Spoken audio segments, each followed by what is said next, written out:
الرحمن الرحیم الحمد للہ وکفی وسلام علی عباده الذین اصطفی اما بعد اعوذ باللہ من الشیطان الرجیم بسم اللہ الرحمن الرحیم وذکر فإن الذکرى تنفع المؤمنین وقال اللہ تعالی فی مقام آخر یا ایھا الرسول بلغ ما انزل الیک من ربک فإن لم تفعل فما بلغت رسالته واللہ یعصمک من الناس سبحان ربک رب العزة عما یصفون وسلام علی المرسلین والحمد للہ رب العالمین اللہم صل علی سیدنا محمد وعلی آل سیدنا محمد وبارک وسلم اللہم صل علی سیدنا محمد وعلی آل سیدنا محمد وبارک وسلم اللہم صل علی سیدنا محمد وعلی آل سیدنا محمد وبارک وسلم۔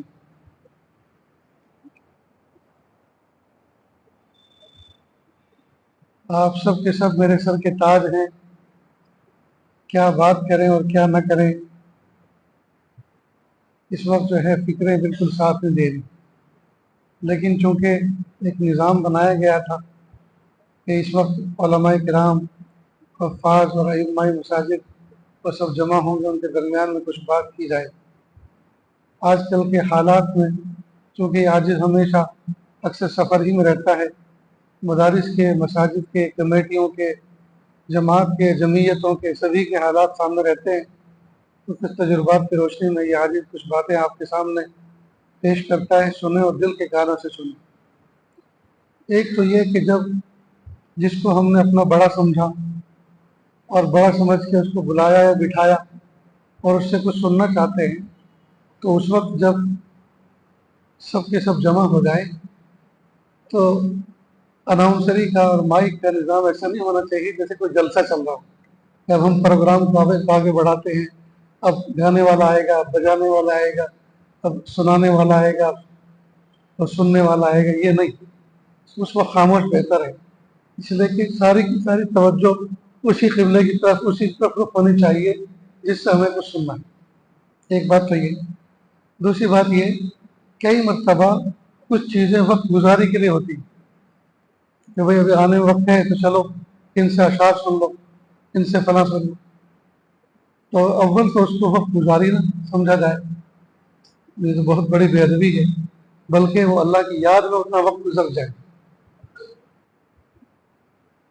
پھر یہ کہ جب اصل شخصیت آ گئی جس سے ہمیں سننا ہے، جس کے لیے ہم جمع ہوئے، جس کا وقت لیا ہے، جو اپنا قیمتی وقت نکال کر آیا ہے، تو ساری توجہ اس کی طرف ہو۔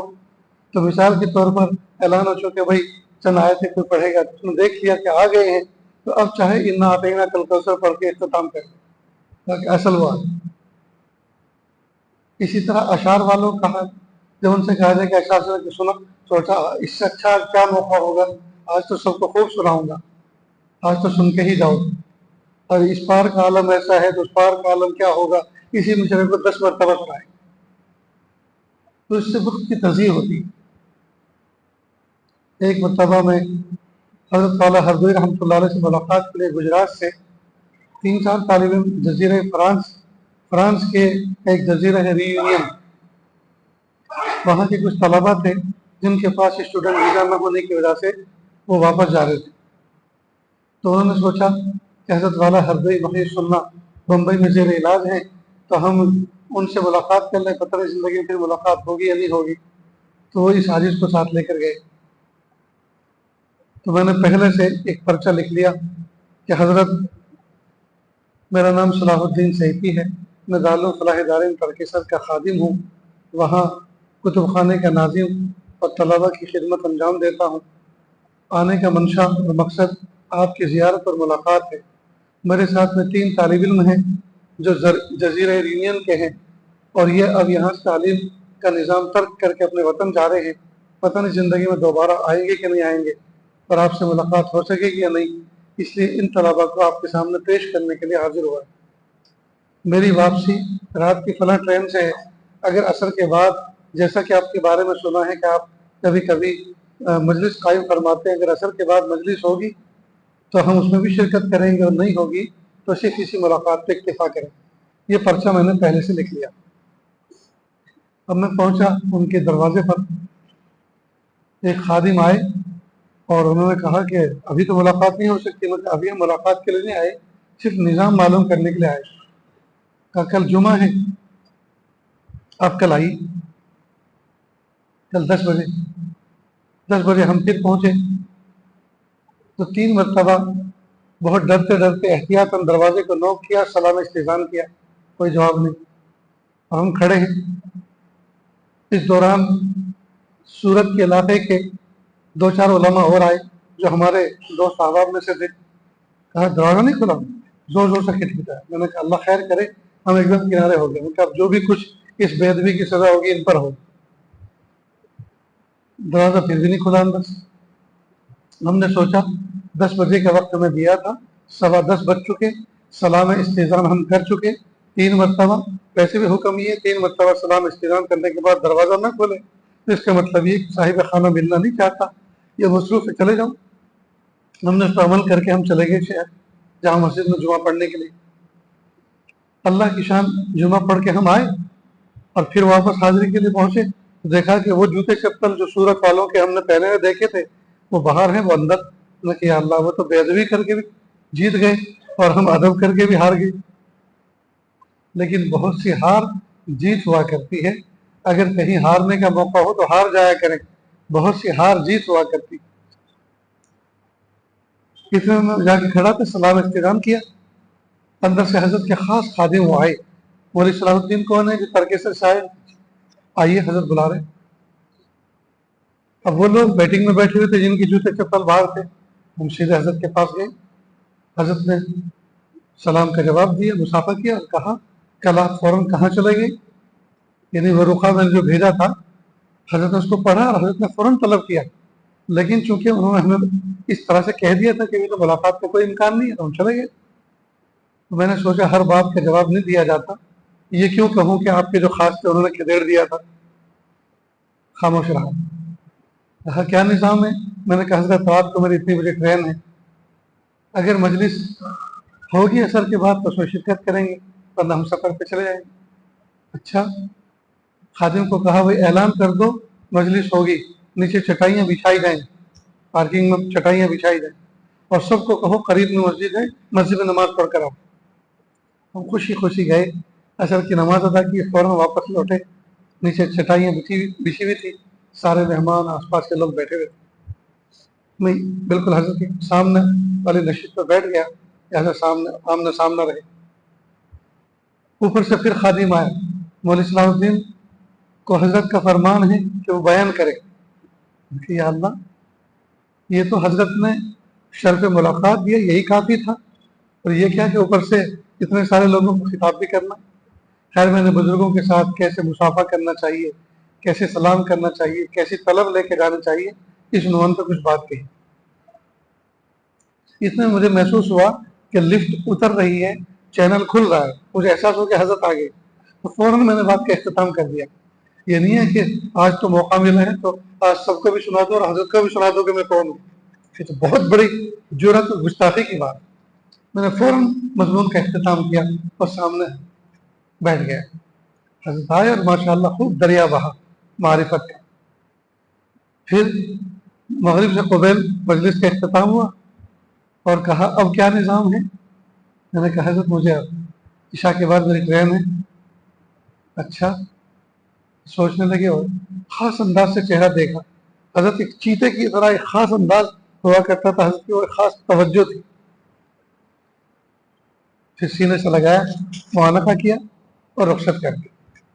میرے بھائی ذرا سا ادب کا خیال رکھا، پہلے سے رخا لکھا، اس میں پورا تعارف کیا، پوری بات لکھی تاکہ حضرت کو سوال کی زحمت نہ اٹھانی پڑے، اور پوری اس بات کی رعایت کی کہ حضرت سے پورا استفادہ ہو جائے۔ تو اللہ پاک نے کیسا دریا بہایا، مصافحہ ہو وہ الگ، معانقہ ہو وہ الگ، بیان میں سامنے بٹھایا وہ الگ، کیسی عزتوں کے فیصلے ہوئے۔ اس لیے دوستو اپنے دل کے برتن کو صاف ستھرا کر کے جانا چاہیے۔ اسی طرح جس کو ہم نے اپنا بڑا سمجھا اس سے ہم استفادہ کرنا چاہتے ہیں تو اس کو عنوان متعین کر کے بھی مت دو، اس عنوان پر بات کرو، یہ عنوان متعین کر کے ایسا ہی ہے جیسے ڈاکٹر کے ہاں جائیں اور ڈاکٹر سے کہیں ڈاکٹر صاحب پین بہت ہے، درد بہت ہے، بخار بہت ہے، آپ ایسا کرو ایک پیناڈول دے دو اور ایک کروسین دے دو۔ ڈاکٹر کہے گا جب تمہیں پیناڈول کا بھی پتہ ہے، کروسین کا بھی پتہ ہے تو کیمسٹ ہے راستے میں وہیں سے لے لیتے، میرے پاس کیوں آئے ہو؟ اس طرح سے علاج نہیں ہوا کرتا۔ بس آپ دیکھیے اور دیکھ کر جو ہمارے مناسب حال ہے وہ دوا دے دیجیے۔ بھائی دکھتا تو ہے سر میں اور مالش ہو رہی ہے گھٹنے کی تو شفا ہو جائے گی، دکھتا تو ہے پیر میں تلوے میں اور مالش ہو رہی ہے سر کی تو وہاں شفا ہو جائے گی۔ اس لیے ہمارے بڑے جن کو ہم نے اپنا بڑا سمجھا، مربی سمجھا، وہ حکیم ہوتے ہیں۔ وہ پتہ نہیں ہم کیا سمجھ رہے ہیں اور ان کی نظر کیا دیکھ رہی ہے اور دکھتا کہاں ہے اور دوائی کہاں لگائی جائے، اس کا پورا خیال۔ ہاں یہ کہہ سکتے ہیں حضرت ہمارے اندر یہ کمی کوتاہی ہے، ہمارے معاشرے میں یہ کمی کوتاہی ہے، اس پر اگر روشنی ڈال دیں تو بہت بہتر ہے، ورنہ حضرت جو کچھ اللہ تعالیٰ آپ کے دل میں ڈالے وہ بات کہ، کیونکہ وہ بھی تو اللہ سے مانگ کے آتے ہیں، وہ بھی تو اللہ سے دعا کر کے آتے ہیں کہ اللہ جو بات کہلانا آپ سے مناسب ہو، جو بات سنانا مناسب ہے کہ اللہ اس کے لیے دل میں انشراح کر۔ خیر، میں نے آپ کے سامنے قرآن پاک کی ایک آیت پڑھی، یا ایھا الرسول بلغ ما انزل الیک من ربک فإن لم تفعل فما بلغت رسالتہ واللہ یعصمک من الناس۔ اللہ اکبر کبیر، اللہ اکبر۔ آج کل کے جو تناظر، آج کل کے جو حالات ہیں اور ہر آدمی سہما ہوا، ڈرا ہوا سا ہے اور عجیب سی جو ہے شک و شبے میں اور پس و پیش میں مبتلا ہے، اس پس منظر میں پھر سنیں اس آیت کو، یا ایھا الرسول بلغ ما انزل الیک من ربک فإن لم تفعل فما بلغت رسالتہ واللہ یعصمک من الناس۔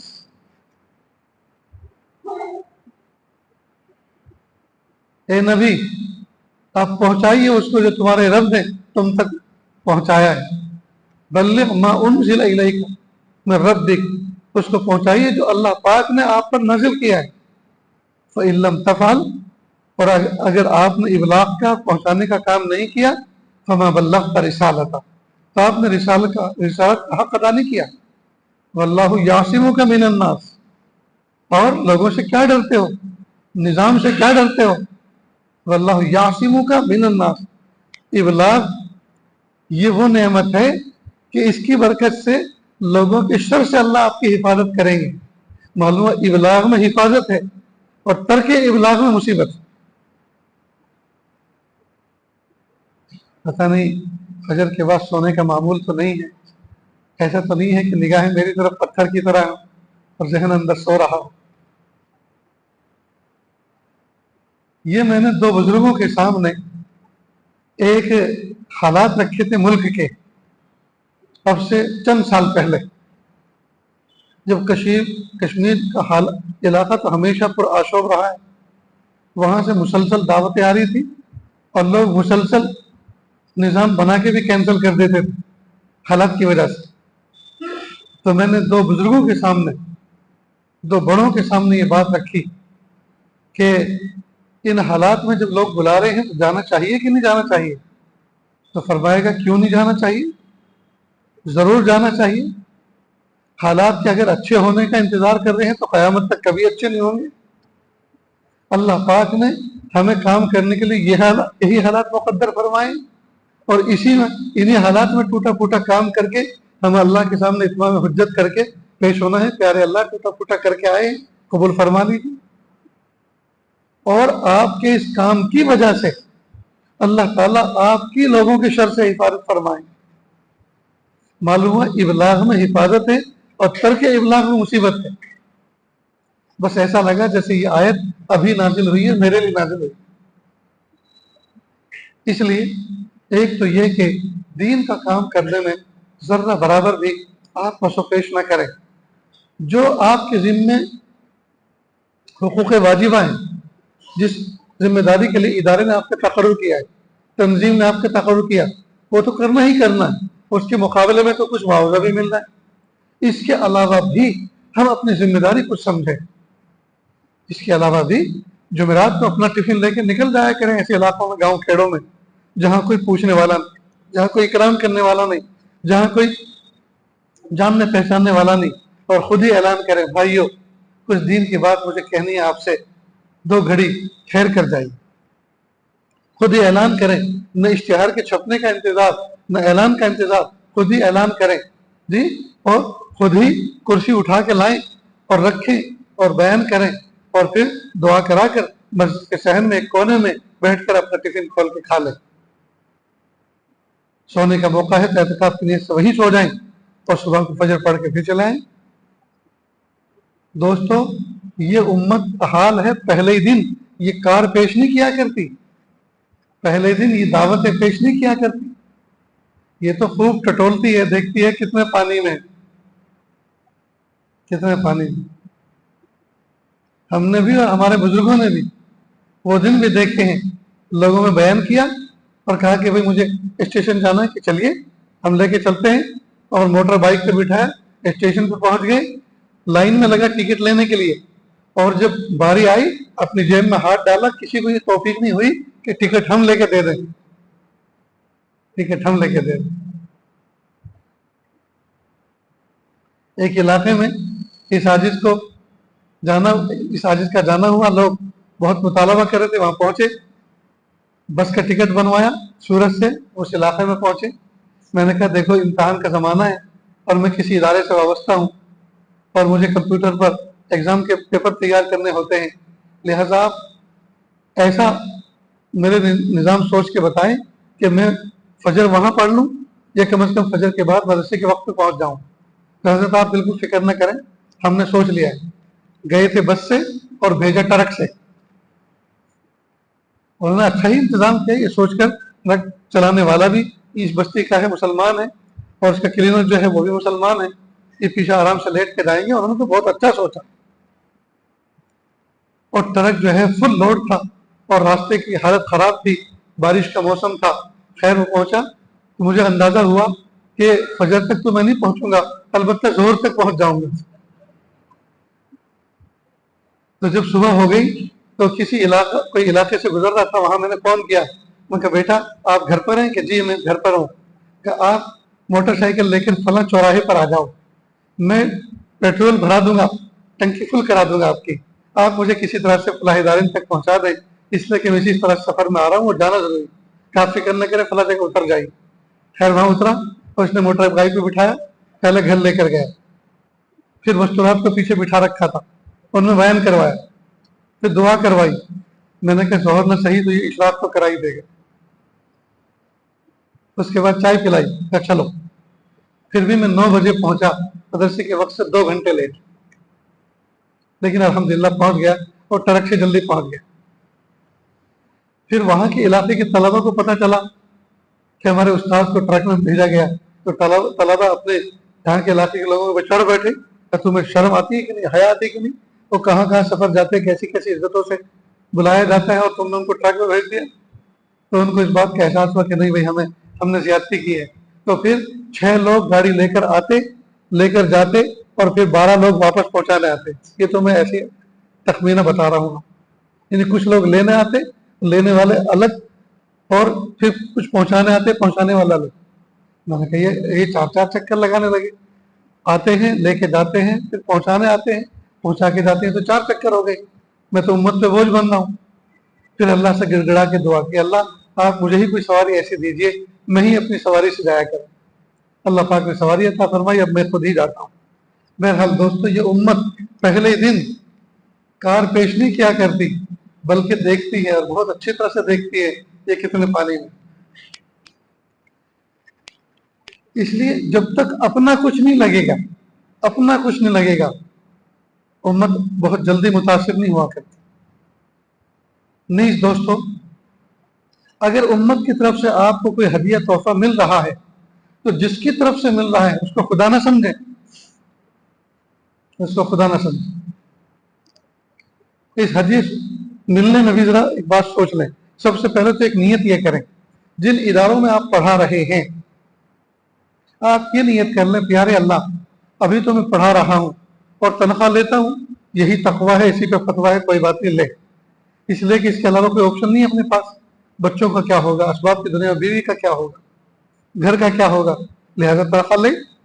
لیکن نیت یہ کرنی ہے اللہ جس دن آپ نے کوئی سیکنڈ آپشن میرے لیے کھڑا کر دیا, مثلا کسی تاجر آدمی نے اپنے بزنس میں جی سلیپنگ پارٹنر بنا لیا سونے والا کہ یہ اپنے مقام پر ہے, اپنے دعا میں ہمیں یاد رکھے اور ہم اس کو ہر مہینے اتنا پہنچایا کریں گے, ایسا کسی نے نظام سوچ لیا اور ایسا بن گیا, تو آپ پائی پائی جہاں سے آپ نے تنخواہ لیا واپس کر دیں, تاکہ قیامت کے دن تنخواہ نہ لے کر دین کی خدمت کرنے والوں میں شمار ہوگا. جب ہوگا نظام بنے گا, جب بنے گا نظام نیت تو ابھی سے کرنا. اگر زندگی میں تنخواہ لیتے رہے اور کسی نے پارٹنر نہ بنایا اپنا اور کوئی دوسرا نظام نہ بنا, تو انشاءاللہ قیامت کے دن بغیر تنخواہ لیے ہوئے میں شمار ہوگا اس نیت کی وجہ سے. ایک بات تو یہ ہے. دوسری بات یہ ہے کہ اگر کوئی امیر کبیر ہے یا کوئی خیر خواہ ہے, کوئی نیک صالح آدمی ہے, آپ کو کچھ ہدیہ دے رہا ہو تو آپ اس کو انکار نہ کریں. جب آپ کے دل میں بھی کسی سے تمنا نہیں ہے, دل میں بھی آپ کسی سے آپ نے ارادہ نہیں کیا ہے, اور وہ دے رہا ہے, وہ نہیں دے رہا, کوئی ذات اس سے دلوا رہی ہے اور وہ ہے اللہ. اس نے اس کے دل میں یہ تقاضا پیدا کیا کچھ دو. آپ آج سے پہلے نہیں دیا اور آج کے بعد شاید کبھی نہ دے, آج کیوں دے رہا ہے؟ آج اللہ نے اس کے دل میں اعلان کیا, قاری صاحب کو کچھ دو, عالم صاحب کو کچھ دو. تو دل میں کوئی ارادہ بھی نہ ہو, کوئی نیت بھی نہ ہو, اور بغیر مانگے بغیر طلب کے اگر آ رہا ہے, یہ من جانب اللہ ہے, قبول کر لیجئے. اور اگر نہیں کریں گے, استغنا دکھائیں گے, تو اللہ ایسا محتاج کریں گے بھیک مانگنے سے بھی نہیں ملے گا, بھیک مانگنے سے بھی پھر نہیں ملے گا. اچھا, اب ایک یہاں مسئلہ ہے باریک, شح کا. شح حرام ہے, منع ہے. کسی بندے سے امید لگا کے بیٹھنا, آس لگا کے بیٹھنا, یہ سوال قلب ہے, یہ دل کا سوال ہے. تو زبان کا سوال بھی حرام اور دل کے سوال بھی حرام. کیوں ہم کسی سے آس لگائیں؟ اسی سے نہ لگائیں جس سے اس نے آس لگائی. منگتوں سے کیا مانگنا, منگتوں سے کیا امید رکھنی. لیکن یہاں ایک تھوڑی سی تفصیل ہے. اگر ہم کسی کے یہاں گئے اور معلوم ہے کہ یہ علماء صلاحہ کو ہدیہ دیا کرتے, تو پہلے سے ایک دل میں تو ایک بات آ گئی نا کہ ہدیہ دیا کرتے تو دیں گے, تو یہ تو شو ہو گیا. لیکن اس میں تفصیل یہ ہے کہ اگر دل میں ارادہ ہو مانگنے کا, لیکن عدم پہ کوئی تکلیف نہ ہو, نہ ملنے پہ کوئی تکلیف نہ ہو, بلکہ یہی سوچے المعطی ہو اللہ, المانع ہو اللہ, دینے والی ذات بھی اللہ کی ہے اور روکنے والی ذات بھی اللہ کی ہے. اگر توجہ اس طرف ہے, پھر اگر وہ نہیں دیتا یا وہ دیتا ہے تو یہ شح میں داخل نہیں, یہ شح میں داخل نہیں. یہ بہت باریک نقطہ ہے دوستو. بہت سے لوگ بڑا بڑا نقصان کر بیٹھے, ٹھیک ہے کہ نہیں چاہیے, ہمارے دل میں پہلے سے تقاضا آ گیا. ارے تقاضا تو آیا تھا, لیکن جب تقاضا آیا تھا اس وقت اپنے دل سے یہ بھی تو پوچھتے کہ دینے والا یہ ہے, یہ اس کے اوپر اللہ ہے, وہ اس سے دلوا رہا ہے. اتنی بات سمجھ گئی.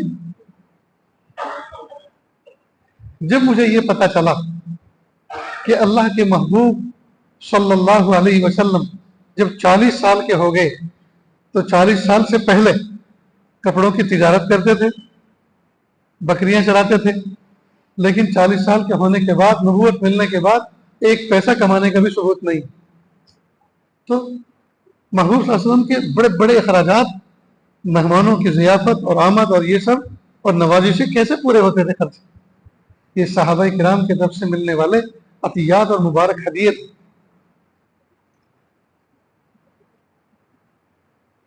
تو ہم بھی اسی ترتیب پر آگے. لیکن میں 3 لا پہ عمل کرتا ہوں. لا طمع. اب یہاں نحو صرف کی غلطی مت کرنا کہ یہاں ما طمع ہونا چاہیے. لا طمع, کسی سے کوئی طمع نہیں, امید نہیں. اور جب آ رہا ہو ولا منع, پھر انکار نہیں.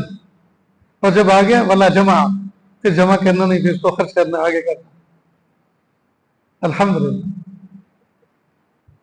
اور اللہ سے یہ بھی دعا کرتا ہوں پیارے اللہ, مجھے دنیا بھی ایسی دیجیے کہ دنیا والے میری دنیا کو دیکھے تو دین پر آ جائیں.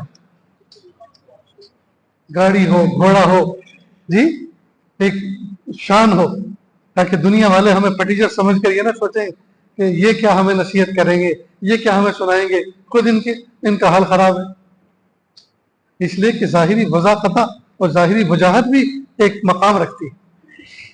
ایک بہت بڑے انڈسٹریل آدمی تھے، انہوں نے میری باتوں کو سن کے کہا حضرت اپنی زندگی کا ایک تجربہ سناؤں کہ سنائیے، کہ یہ دولت بھی عجیب چیز ہے، یہ اگر پاس میں ہو پھر آدمی کچھ بات کرے تو لوگ بہت دھیان سے سنتے ہیں اور جھوٹی بات بھی کہتے ہیں، بالکل سچ فرمایا آپ نے، اور اگر یہ دولت نہ ہو سچی بات بھی کہو کہ لوگ بنڈل پھینکتا ہے، بیکار کی باتیں وقت ضائع کرتے ہیں۔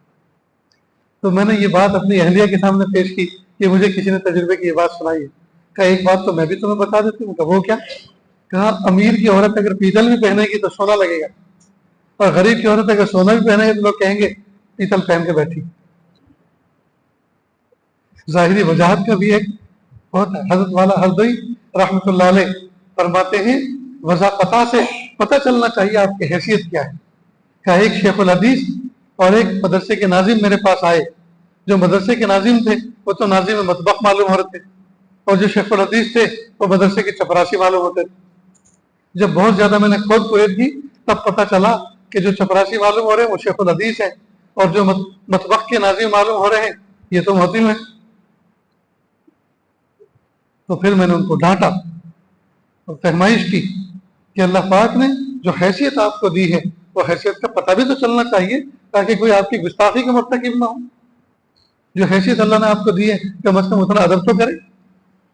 بہرحال تو بناوٹ اور بیجا تصنع اس کی بھی ضرورت نہیں، اس کی بھی ضرورت نہیں، لیکن اللہ پاک نے جو نعمت عطا فرمائی ہے تشکر کے جذبے کے ساتھ اللہ پہ نظر رکھتے ہوئے اس وضاحت کو اپنانے میں کوئی تکلف اور کوئی حرج نہیں۔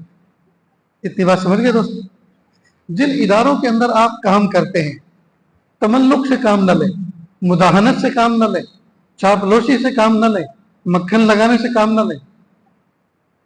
اگر آپ وہاں کوئی کمی کوتاہی دیکھ رہے ہیں تو آپ احسن طریقے سے اس کمی کی اصلاح کی فکر کریں، دعا بھی کریں، تدبیریں بھی کریں، اور ادارے کے ذمہ داران تک بات پہنچائیں۔ چاپلوسی نہ کریں، یہ نہ سوچیں کہ اگر یہ بات کہہ دوں گا برا لگے گا، یہ کل مجھے روانہ کر دیں گے، پھر میرا کیا ہوگا؟ ارے جو سب کا ہوتا وہ ہوگا تمہارا، ایسا نہیں، لیکن بات کے کرنے کا احسن طریقہ ہونا چاہیے۔ محتم صاحب اللہ کا شکر ہے، اللہ پاک نے ہمیں ادارہ عطا فرمایا، اس میں آپ نے ہمیں خدمت کا موقع عطا فرمایا، طلبہ کی خدمت میں لگے ہوئے ہیں، اللہ پاک اس کو قبول فرمائے۔ حضرت ایک بات عرض کرنی تھی لیکن بار خاطر نہ ہو، برا نہ مانے، نہیں آپ کہیں کہ کچھ چیزیں اس طرح کی سامنے آ رہی ہیں، اگر اس کی اصلاح ہو جائے اور یہ چیزیں ختم ہو جائیں تو ادارے کو چار چاند لگ جائیں۔ تو محتم صاحب کے اندر بھی یہ ضرب اور حوصلہ ہونا چاہیے کہ تنقید کو، اور اگر کوئی بات اصلاح کی ہو تو اس کے سننے کا ضرب ہون کر نہیں۔ اللہ آپ کو جزائے خیر دے، آپ نے بہت اچھے انداز سے اپنے دل کی بات کو پیش کیا، ادارے کے حالات کے اوپر آپ کی نظر ہے۔ دیکھو ہم آفس میں آتے ہیں یہی سے چلے جاتے ہیں، گراؤنڈ لیول پہ کیا ہو رہا ہے کئی مرتبہ چیزیں ہمارے سامنے نہیں آتی ہیں، آپ نے پہنچائی، آپ کا شکریہ، ہم اس پہ انشاءاللہ ضرور توجہ دیں گے۔ تو بات کہنے کی اور پہنچانے کی یہ ذمہ داری استاد کی تھی، اور اتنی بات کہنا وہ ذمہ داری محتم کی تھی۔ بات پوری ہو گئی، لیکن پہنچانے والے کا انداز یہ ہے کہ پرچہ پھینک کے جاؤ، پھر میں لو پڑھ لینا اس کو، اور ہمیں کوئی پرواہ نہیں ہے، کل کے نکالتے آج نکال دو، بستر باندھ کے تیاری رکھا ہوا ہے۔ یہ انداز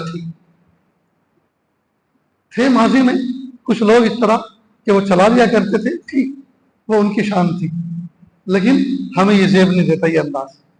بات کو احسن طریقے سے کہ سامنے والے کا دل قبول کر، سامنے والے کا دل قبول کر۔ بات سمجھ میں آ رہی ہے دوست؟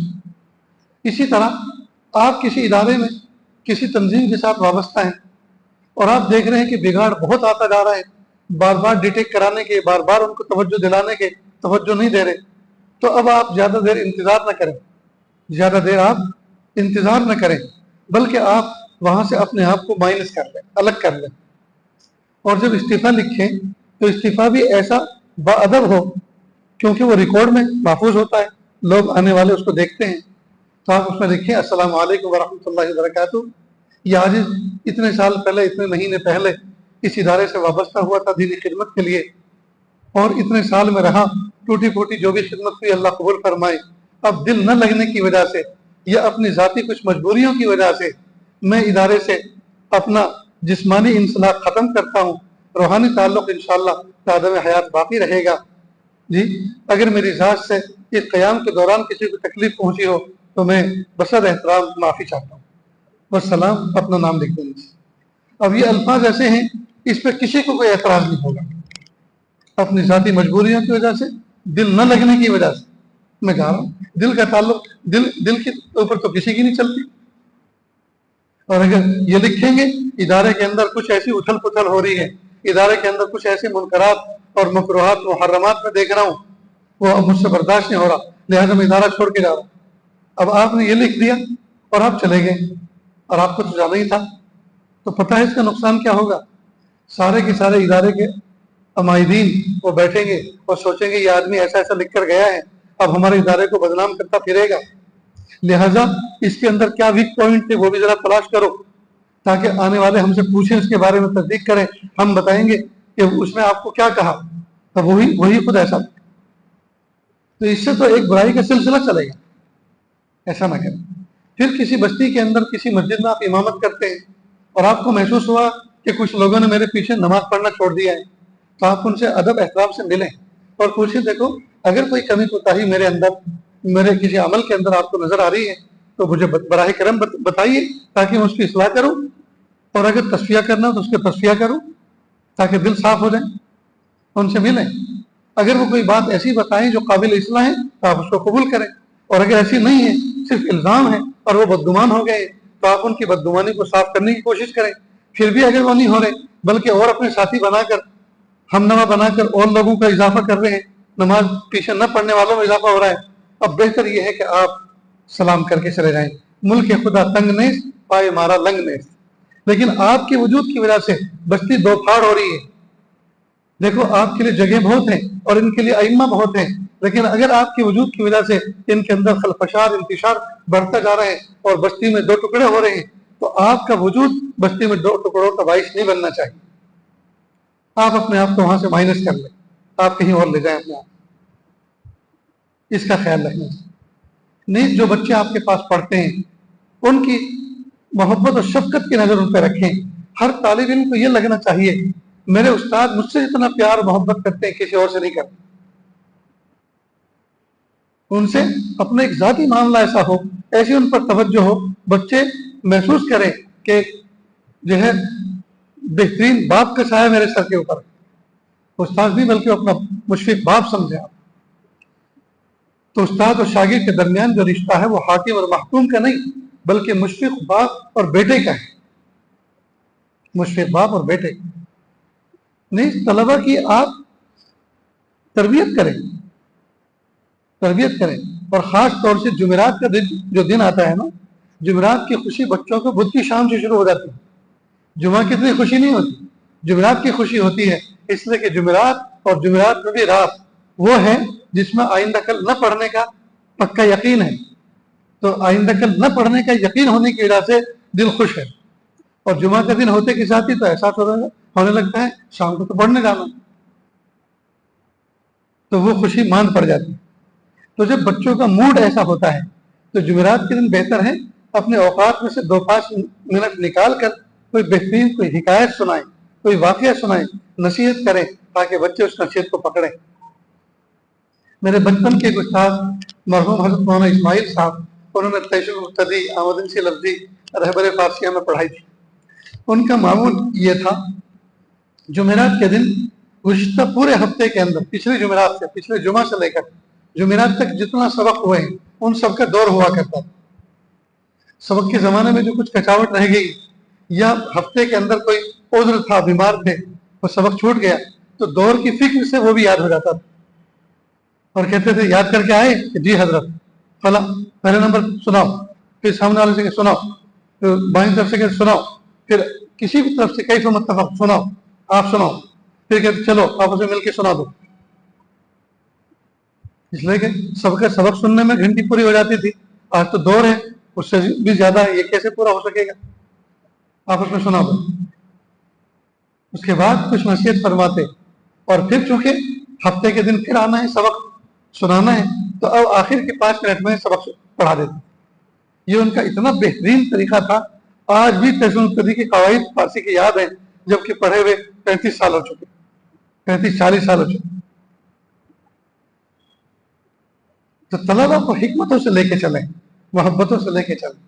اسی طرح اپنے علاقے کے اندر کوئی تنظیم کام کر رہی ہے, کوئی رفاہی کام ہے, کوئی سماجی کام ہے, آپ اپنی شمولیت اس کے ساتھ کریں. آپ سوچیں کہ مدرسے میں پڑھاتا ہوں, اس پہ تو تنخواہ بھی ملتی ہے, چلو یہ کام کروں گا اللہ کی رضا کے لیے, اللہ راضی ہو جائیں گے, اس میں کوئی تنخواہ نہیں, ان کے ساتھ دوں گا, ان کے ساتھ اٹھوں گا بیٹھوں گا, امت کی خیر خواہی ہوگی اور اللہ مجھے نفع عطا فرمائے.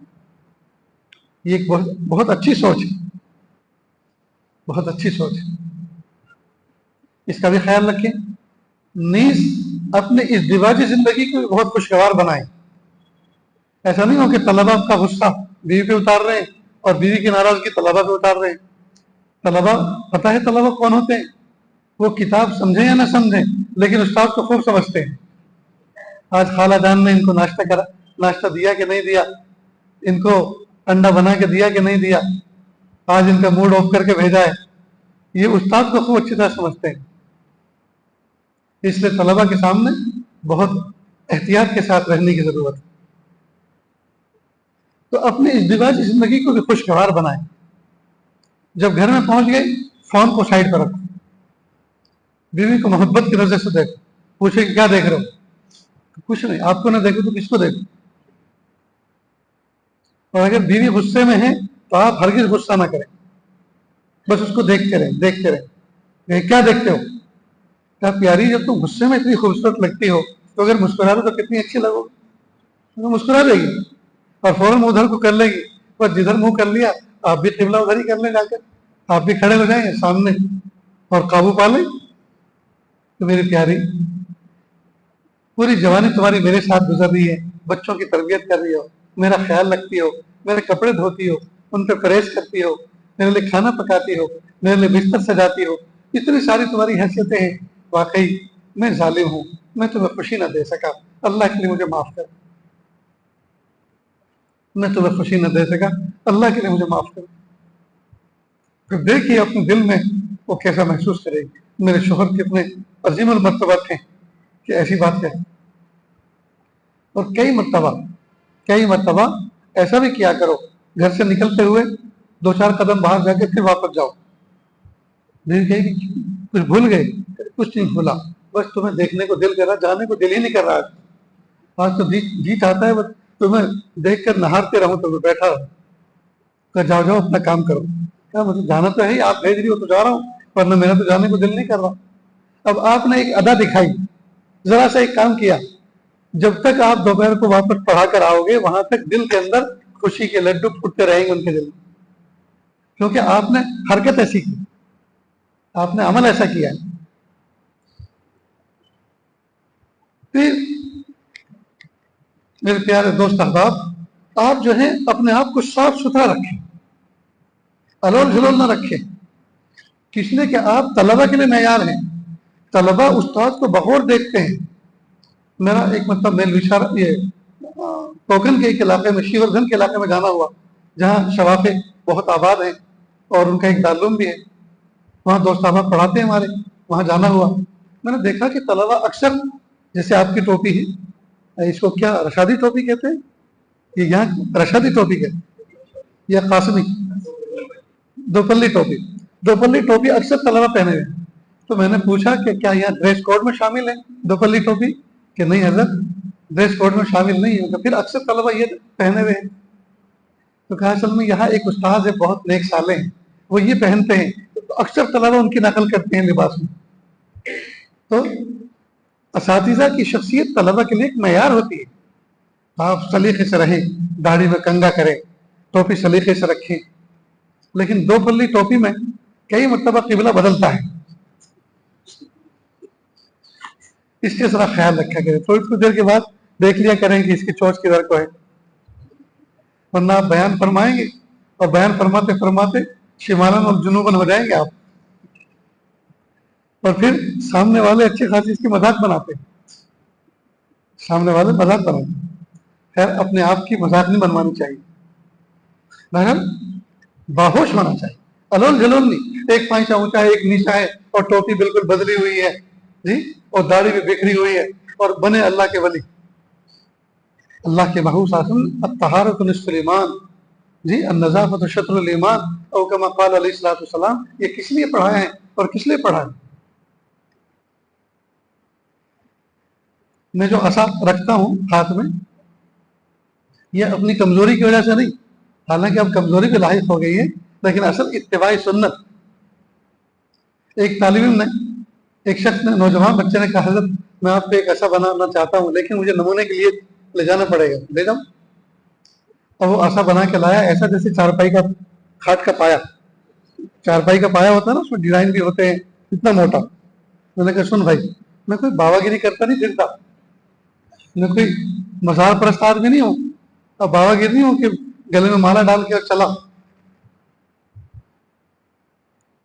کیونکہ یہ کوئی عصا ہے, اس کا کوئی وقار ہے, اس کی میں اللہ پاک نے جو حیثیت دی ہے تو اس کی ثقافت کے خلاف ہے. خیر وہ لے گیا, اور وہ لوہے کا بنا کے لے کر آیا, اور وہ بھی ایسی ڈیزائن دار. میں نے کہا بھائی آپ جو میرا عصا لے کر گئے تھے وہ پہنچا دو, اور اگر آپ کو پسند آئے گا تو آپ رکھ لو, لیکن یہ تماشے مت کرو, ورنہ اگر آپ کے لے کر آئے تو اسی سے پٹائی کروں گا. خیر وہ بڑی محبت والا تھا, صاحب استقامت, پھر لے کر آیا. مجھے وہ پسند آیا, اور الحمدللہ اب اسی طرح کا چل رہا ہے. تو آپ اگر کسی سنت پر عمل کریں تو ایسے الول جلول نہ ہو کہ لوگ دیکھیں تو تعجب کریں. جیسے دستار فضیلت جب بچوں کو لپیٹی جاتی ہے, اس وقت کا منظر دیکھو, طلبہ کیسے کارٹون بنتے ہیں. اس لیے کہ جتنے بھی دستار لپیٹ رہے ہیں انہوں نے کبھی اپنی زندگی بھر اپنے سر پہ دستار نہیں باندھی. جب خود نہیں باندھی تو دوسرے کے کیا باندھیں گے. اب وہ کان بھی شامل کر دیتے ہیں, آنکھ بھی شامل کر دیتے ہیں, اور پورے منہ کو لپیٹ دیتے ہیں. میں نے کہا طلبہ نے کوئی جرم کیا ہے کہ ان کا منہ چھپا کے لپیٹ کے امت کے حوالے کیا جا رہا ہے یہ تحفہ.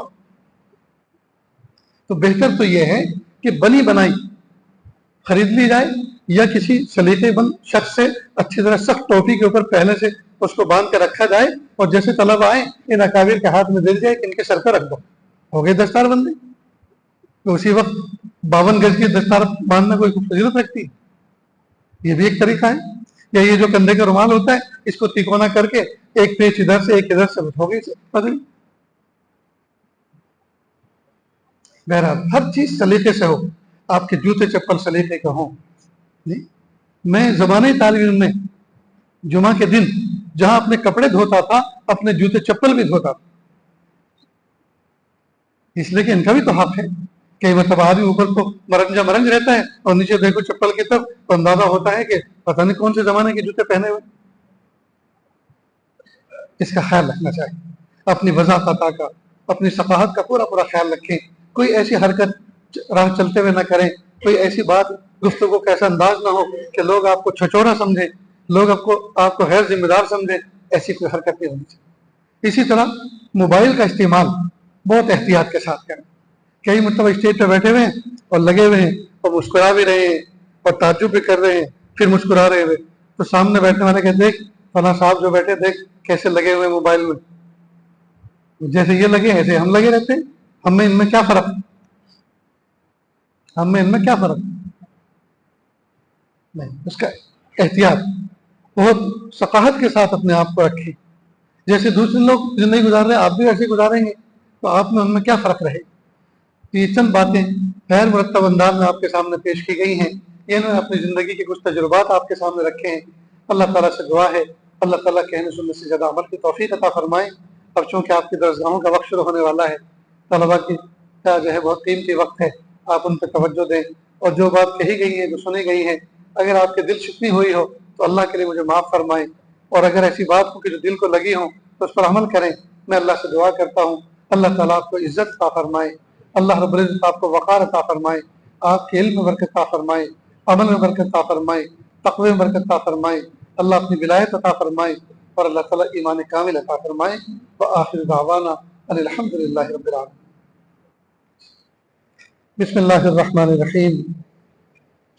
لا احصی ثناء علیک انت کما اثنیت علی نفسک لا الہ الا اللہ الحلیم الکریم سبحان رب العرش العظیم والحمد لله رب العالمين نسألك موجبات رحمتك وعزائم مغفرتك والغنيمة من كل بر والسلامة من كل اسم لا تدع لنا ذنبا إلا غفرته ولا هما إلا فرجته ولا حاجة هي لك رضا إلا قضيتها یا ارحم الراحمین یا ارحم الراحمین۔ اللہ جی ہم ظاہر میں آپ کے بندے، حقیقت میں نہایت گندے، اللہ ہمارے حال پر رحم فرما۔ میرے پیارے اللہ، یہ منتخب مجمع ہے، یہ مجتبی مجمع ہے، یہ مصطفیٰ مجمع ہے، اللہ آپ نے ان کا انتخاب کیا علم نبوت اور علم الہی کی حفاظت کے لیے، اللہ اس کی اشاعت کے لیے آپ نے ان کا انتخاب کیا، یا اللہ اس کام میں لگے ہوئے ہیں۔ میرے پیارے اللہ، پیر کے ناخن سے لے کے سر کے بال تک یا اللہ محبت کی نظر سے دیکھ لیجئے، یا اللہ اپنی رحمتوں کے سائے میں چھپا لیجئے، یا اللہ رب کریم ان کو مستغنی بنائیے، میرے پیارے اللہ ان کو مخلوق سے بے نیاز بنا دیجئے، یا اللہ مالی اعتبار سے بھی ایسی فراوانی عطا فرمائیے، یہ مخلوق کے مال کو دیکھ کر کبھی رال نہ ٹپکائیں، مالی اعتبار سے بھی ان کو صاحب وجاہت بنائیے، اور پیارے اللہ علم اور عمل کے اعتبار سے بھی ان کو بہت اونچا مقام عطا فرمائیے۔ میرے پیارے اللہ تھوڑی تھوڑی تنخواہوں کے اندر دین کی خدمت انجام دے رہے ہیں، کہ اللہ جب چھوٹے سے تھے ماں باپ کی محبت کا سایہ چھوڑ کر مدارس میں چلے گئے، کبھی ماں باپ کی یاد آتی تھی، تکیے کے نیچے منہ رکھ کے رو لیا کرتے تھے، وضو کے وقت آنسو بہا لیا کرتے تھے تاکہ کسی کو پتہ نہ چلے، کہ اللہ اپنی چھاتی پر محبت کی چھاتی پر پتھر رکھا اور وطن سے دور علم دین حاصل کیا۔ جب بڑے ہوئے تو بچوں کو پڑھانے کے لیے تقرر ہو گیا اور اب بھی بچوں کو پڑھا رہے ہیں، کہ اللہ یہ بچپن سے ہی نہیں نکلے ہیں۔ میرے پیارے اللہ دنیا کی ہوا نہیں دیکھی، دنیا کی فضا نہیں دیکھی، دین کی خدمت میں لگے ہوئے ہیں، تھوڑی تھوڑی تنخواہوں پر زندگی کی گزر اوقات کر رہے ہیں، کہ اللہ کئی مرتبہ گھر سے فون آتا ہے، بیٹا بہت شدید بیمار ہے، والدہ فون کرتی ہیں بیٹا تمہارے ابو بہت بیمار ہیں، ان کو کسی اچھے سے ہسپتال میں دکھا دو۔ یہ فوراً تابڑ توڑ ادارے کو اطلاع دے کر اپنے والد صاحب کی مزاج پرسی کے لیے گھر پہنچتے ہیں اور کسی ہسپتال میں لے جاتے ہیں۔ ہسپتال میں جب کچھ ٹیسٹ لکھ کر دیے جاتے ہیں تو یہ کسی سے پوچھتے ہیں، کسی کمپاؤنڈر سے، بھائی یہ تو بتاؤ یہ ٹیسٹ کتنے میں ہوں گے؟ وہ ٹوٹل لگا کے بتاتا ہے کم و بیش 4,500 سے 5,000 کے درمیان ہو جائیں گے۔ یہ سوچتے ہیں اللہ اتنی تو میری پوری تنخواہ کی بچت بھی نہیں ہے، میں کیسے والد صاحب کا علاج کراؤں گا؟ اور ابھی تو صرف ٹیسٹ کرانے ہیں، علاج و دوا تو الگ سے ہوگی۔ وہ خاموشی کے ساتھ وہاں سے ڈسچارج کراتا ہے یا وہاں سے ہاسپٹل سے باہر نکال کے لاتا ہے اور کسی حکیم کے پاس جاتا ہے اور کہتے ہیں حکیم صاحب یہ میرے ابو ہیں، ان کا مجھ پہ بڑا کرم ہے، بڑا احسان ہے، مجھے عالم بنایا، حافظ و قاری بنایا اور آج میں دین کی خدمت انجام دے رہا ہوں۔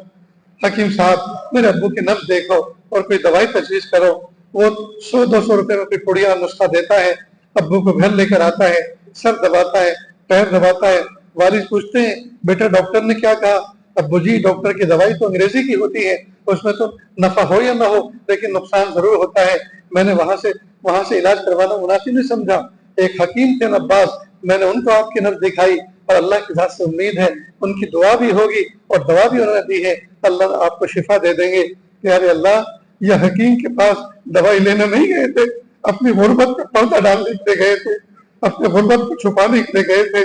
جس باپ نے اپنے بچے کے لیے سب کچھ قربان کیا لیکن اس باپ کے علاج کے لیے اس بچے کے پاس جمع پونجی نہیں ہے۔ میرے پیارے اللہ کہ اللہ ان کی تنخواہیں اتنی کم ہیں اپنے ماں باپ کا علاج بھی نہیں کرا سکتے۔ میرے پیارے اللہ فراوانی والی روزی ان کو عطا فرما، دونوں ہاتھوں سے آپ کی راہ میں خرچ کریں، ایسے حوصلے عطا فرما، اپنے بوڑھے ماں باپ کو حج روکنے پر لے کے جائیں، انگلی پکڑ کے ان کو طواف کروائیں، صحیح کروائیں، میدان عرفات میں ان کی جھولی پھیلا کر ان کے ذریعے سے اللہ تعالیٰ سے دعا منگوائیں۔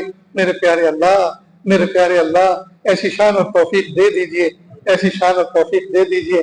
میرے پیارے اللہ جو کچھ کمی کوتاہی ہے اس کو معاف کر دیجئے، اس کی اصلاح فرما دیجئے، اور پیارے اللہ تقوی والی زندگی گزارنے کی توفیق عطا فرمائیے۔ اللہ جی جو مانگا عطا فرما، جو مانگنے سے رہے گا وہ بھی عطا فرما۔ اللہ جی مانگنا نہیں آتا بن مانگے عطا فرما، مانگنے کا ڈھنگ اور سلیقہ عطا فرما۔ صلی اللہ تعالی علی خیر خلقہ محمد و آلہ و اصحابہ اجمعین برحمتک یا ارحم الراحمین۔ حضرات کے لیے ناشتے کا نظام